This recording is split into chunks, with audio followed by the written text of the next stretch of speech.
Hi everybody, welcome to another MST conversation. And as you guys know, we are doing a series regarding mental health guide for 2021. And today we have a very special guest, Miss Amrita, joining us. She's currently based out of Aurangabad, and she's practicing as a mental health professional there. And today she would be joining us in terms of talking about COVID and mental health in 2021. And yeah, it's great to know how we can help with mental health immunity building in the coming year and even after that. So thanks, Amrita, for coming on board and talking about that. Hi, looking so forward to engaging on this topic. It's a much uh, heated topic. In fact, COVID has been something that we've spoken about for almost a year and are continuing to Yeah. talk about it. So, as we transition, I thought it'll be interesting to talk about what can mental health look like in the new year. And especially when we are very cognizant about the fact that it's still going to be there, like Yeah, there are so high chances that we might have another lockdown, and yeah, yeah, things might spiral around again, so it's yeah. good to prepare yourself a little bit regarding that. Of course, of course. So, like, as we talk about it, what reflections do you think is important to take into consideration, especially uh, how we spent 2020 and what kind of importance was gained around mental health in 2020 in the era of our first pandemic? I think so. This is probably the first Yeah. pandemic that Hmm. the entire world is going through together. So, Hmm.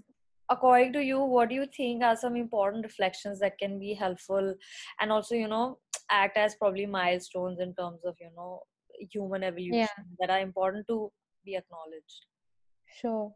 So I think that there's no doubt that, the past 12 months or so have been super challenging at like differing levels for everyone. And these challenges have looked very unique for all of us, whether it was not just working from home, but working with home, whether it was Yeah, experiencing that separation or that isolation or that lack of connection that we often crave.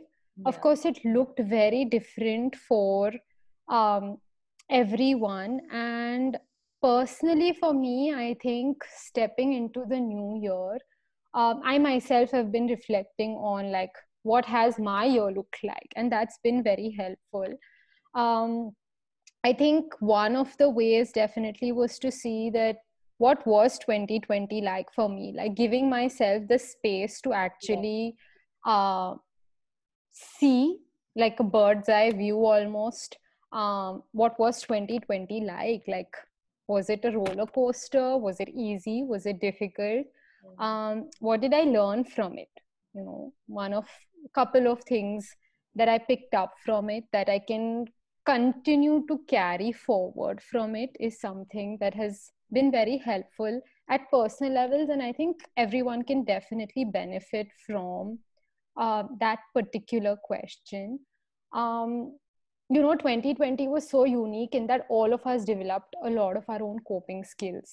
right. Uh, whether it was the small ways in which we interacted with people through Zoom or having those Netflix parties or learning how to engage in like what is now like the self-care, right? It's become a new Yeah, buzzword. So I think reflecting on those and keeping them handy yeah. is super important.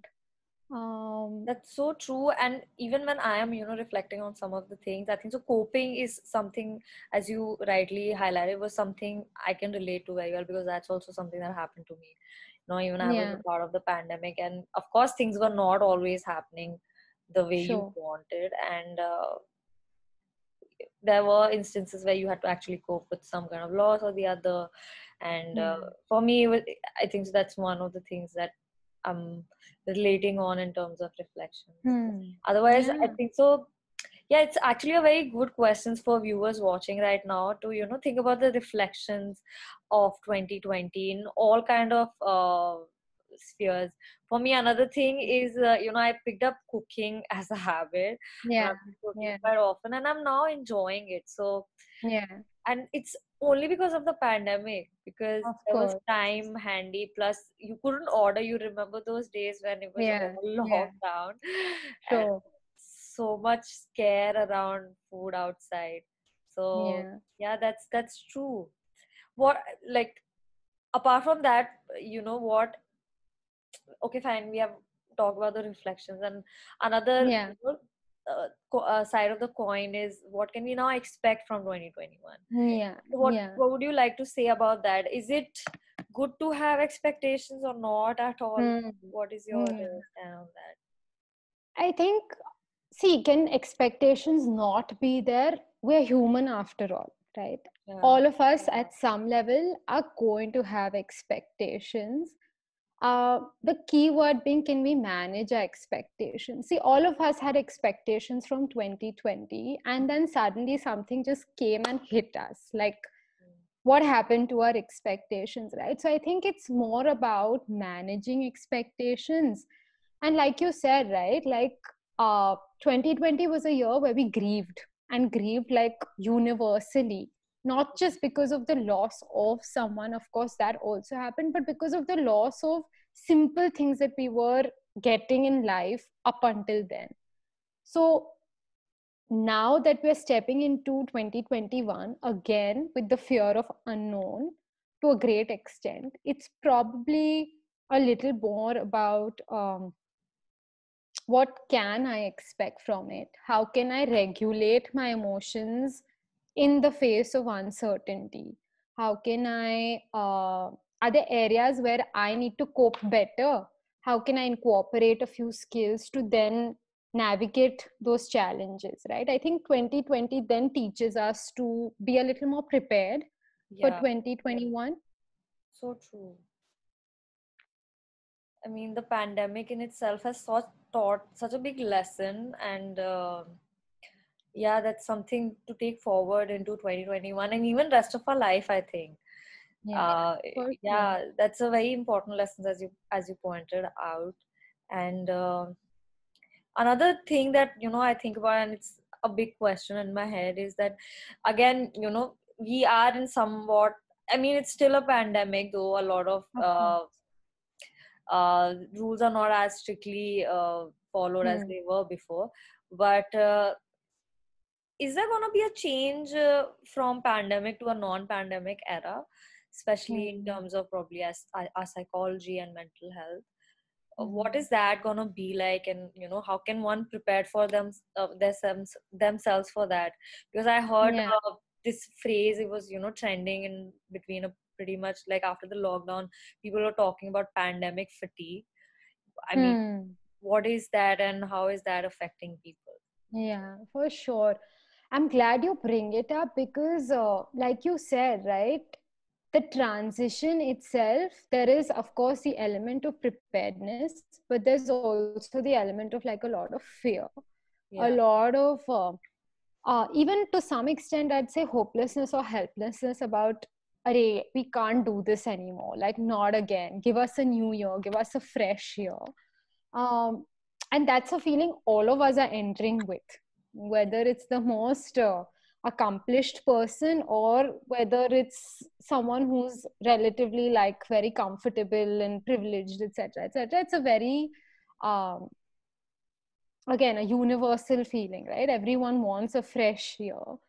I think the most important thing to then take into account is that we realize that burnout is very, very real in 2020 suddenly, right? Like suddenly burnout became the talk phrase or the most debated topic. um, Yeah. and to realize that now stepping into 2021, can we be a little kind and compassionate towards ourselves and towards, of course, people who we care for, love, etc. Right. Because I think we've just gotten into that rat race of chasing, Yeah. of equating ourselves with our productivity, right? Like Amrita is Amrita's level of productivity, Seema is Seema's level of productivity, and that's what our narratives have become. Yeah. So I think stepping into 2021, trying to acknowledge that you're imperfect, first of all. Like, as heavy as that sounds, um, It's true. there is imperfection, right? And to accept the beauty of that also, to acknowledge that, there's growth, healing, learning, all of that is a process, and Yeah. you're going to continue to evolve through it. That, it can't be that I need to achieve this in a given point of time, and only then am I valuable, only then am I good enough. So I think one of, like, that's something very personal to me also, just to foster a little more compassion Yeah. and to create space for rest. I think rest being the key word. We've just made rest like a reward, that, you deserve rest only if you do XYZ. But I think that at a deeper level, your nervous system requires rest. Yeah. It's a need. So to be able to do that, I think even the pandemic to a great extent became a test of productivity initially. Yeah. That now I have this free time and suddenly, like, work is not happening, etc. How do I make the most of it? You're Mm-hmm. going through a pandemic, so you're allowed to rest too. Yeah. Uh, so now stepping into 2021, I think to incorporate rest at every level, to recognize what that looks like for you. How can you create space for yourself? What are some rituals you can engage in to almost pause, to reflect, to give yourself a break, That's because you simply deserve it. Yeah, that's true. And also, like, this phase might not come back also. So, acknowledging that fact can also be helpful. That is Yeah. so true. So, Mm. that is one thing that we really would like to talk about. And it has also, caught up a lot on the media and elsewhere. But I think so it's very important. And especially if people can, apply that skill to themselves, it can help them, a long way, which is mental health immunity building. So, Yeah. pandemic definitely opened our eyes toward mental health Mm. awareness, and how people are suffering with various mental health, psychological, emotional issues, but we still haven't really found how to soothe ourselves, of help ourselves in terms of our mental health. So Yeah. what does mental health immunity building mean, and how can people develop that? The minute you say immunity building, the first thing that comes up for me is resilience. How to Yeah. foster a little more resilience. And I think a part or a huge part of resilience is, um, can we become a little more comfortable with our emotions? I Yeah. think as a culture, we really don't allow ourselves to feel, right? And Yeah. maybe we don't need to feel every single thing, but we almost shut down our feelings. I myself was someone who used to compartmentalize a lot.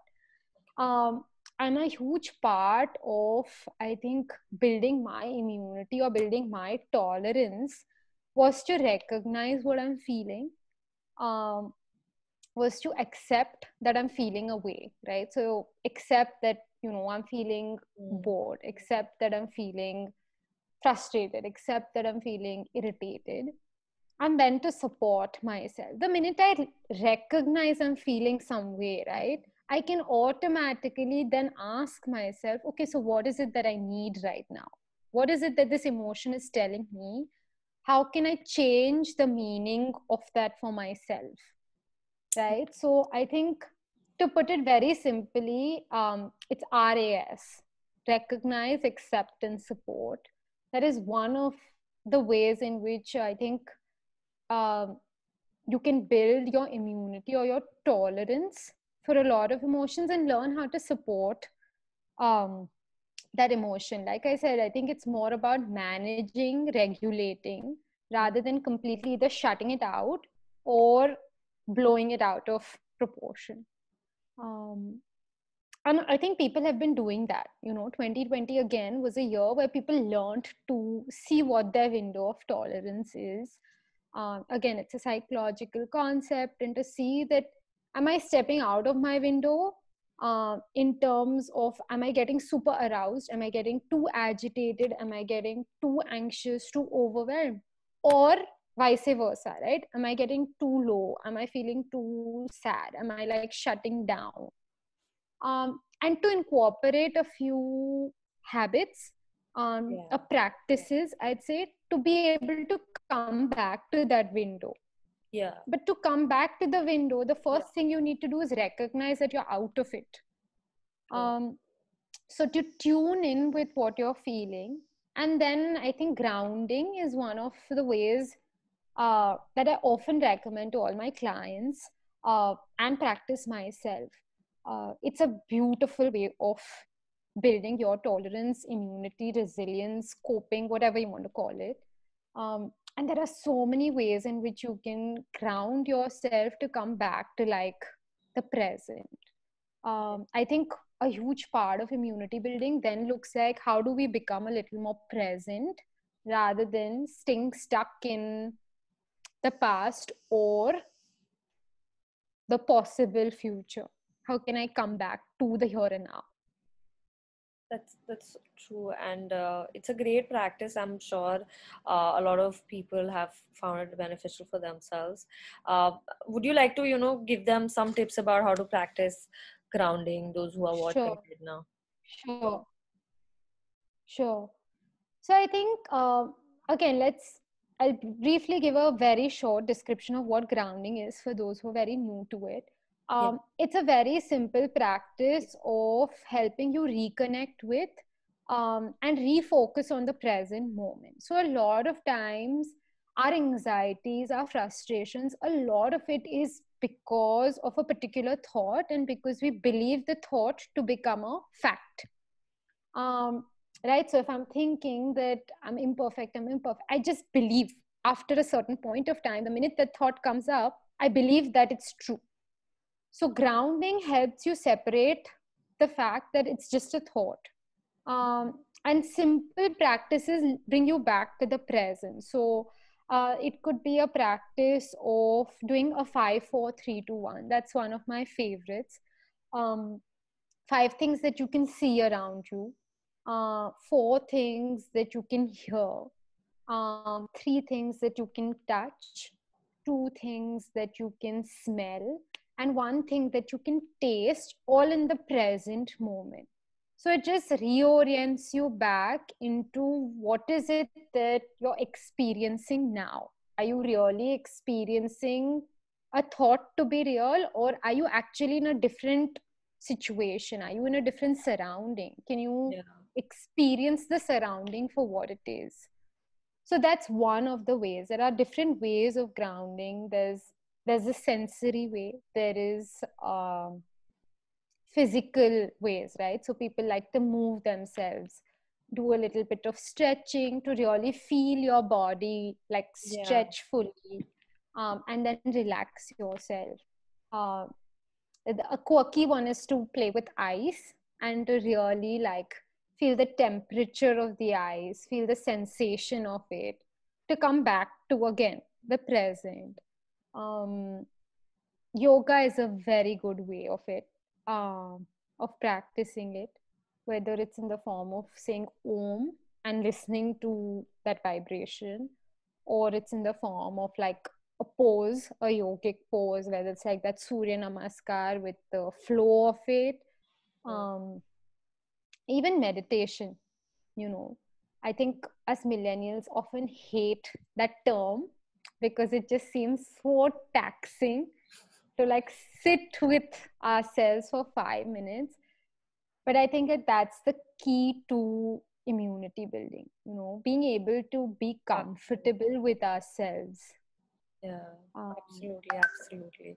And it's definitely great to, enter 2021 with this note, knowing immunity building, and right now, as you explained, grounding techniques as well. And they're definitely helpful, I'm sure, and people have found, like, given their sure. testimonials for the same. So another, apart from these, self-help techniques, what do you think there are other Mhm. resources that people can, take help from and find useful in terms of, managing their mental health and using it in 2021? Yeah. So in terms of resources, right, I think it's not about like I need to buy something or I need to like really invest in something to be able to achieve mental health. Yeah. I think, like, of course there are some materials that do help, and it provides a more structured place where you can do certain things. But it can be as simple as, can I foster space for some gratitude, right? And I Yeah. think, in fact, I saw that on the website too, like the MHT website has some beautiful like um, journals for gratitude, right? Can I create space to see if there is anything to be thankful for, anything to be grateful for?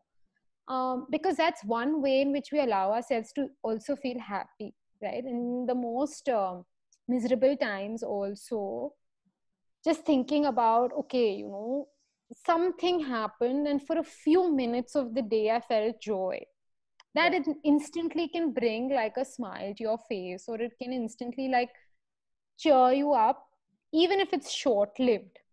Yeah. But to see that if that can become a ritual of sorts, Yeah. right? It can start with something as small as three things that I'm grateful for. Right. Whether you start your day with it, end your day with it. Um, I think that is really helpful. Another way is, I think, journaling, Mhm. and journaling with the help of these reflections, to see if what was your day like, what was your favorite part of the day, what is one thing that you'd like to change now that you've gone through a particular day or even a year, as a matter of fact. um, are there areas of growth that you see for yourself? How can Yeah. you then work on them, kind of a thing? So I think that's very helpful. um, of course there are lots of books nowadays that people can like look up, read. There are self-help books.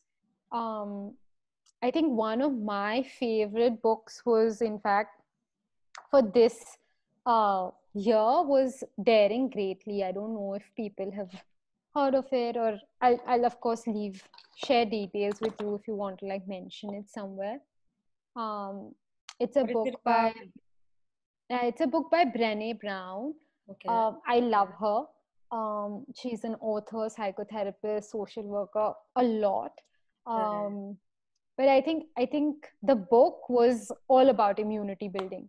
So it teaches you how to be vulnerable, how to uh, accept that, even create space for accepting that you're imperfect. Mhm. um, and then how can how can that impact your relationships, whether it's romantic relations, whether it's parental relations. How can you lead, if you're a businessman, if you're leading an organization, if you're leading a home. Yeah. So I Yeah. think that was very important. I think that book was Yeah. something that stuck by. We'll I definitely think she's specify written. it, in the post section as well. And Yeah. yeah, these were really helpful techniques, especially what we discuss in the end in terms of helping your mental health. And these are such simple techniques, right? And I'm glad you Yeah. could talk about it. And I'm glad viewers watching also found it helpful. uh yeah, I think so these were the questions that we want to discuss in terms of what to look forward to while we are entering 2021 with this Yeah. pandemic, which is just not leaving us. Yeah. What would you like I to think, add in the end for the viewers about sure, 2021 or anything? of course. I think um, the key phrase being like, a um, big, fostering a healthier relationship with yourself, Yeah. uh, because that's the key. That's the underlying most important thing, practice, whatever. Because from that, right, a lot of other things stem. Once you have a healthy relationship with yourself, once you understand yourself, you accept yourself, you Yeah. automatically can then set the most healthy boundaries in relations, whether it's with loved ones, whether it's with any role of yours, right? uh, And I think that is so important, right? Today, to have those healthy boundaries, to understand when a relationship is um, toxic for you, when it's not helping you grow the way you want to be able to say no, to be able to be assertive. To do all of that, you need to have an understanding of yourself, a better relationship with yourself, um, and to be kind and compassionate to yourself. I think that's Yeah, the key. that's a Um, very kind message also. I'm glad, we are, bringing all these positive words again into existence. I thought like they died for some time, I yeah, think. yeah, And Hindi, I mean, in our language, Hindi, we don't use these words often either, right? yeah, And English, we had just totally stopped using them. I'm glad they're coming back into existence and we are yeah, acknowledging them. On that note, Amrita, I'll be wrapping up today's conversation. Again, viewers, if you want to know more about Miss Amrita, you can find her information in the post. There is, the link to her contact details and everything. So you can reach out to her. And thank you again, Amrita, for joining us. Thank you so much, It Seema. was so great to, talk about the future in a Of mentally course, healthy something way. that we all look forward to. Yes, yes. And thank you so much for joining again and keep in touch. Take Yes, care. thank you. Bye. Take care. Bye.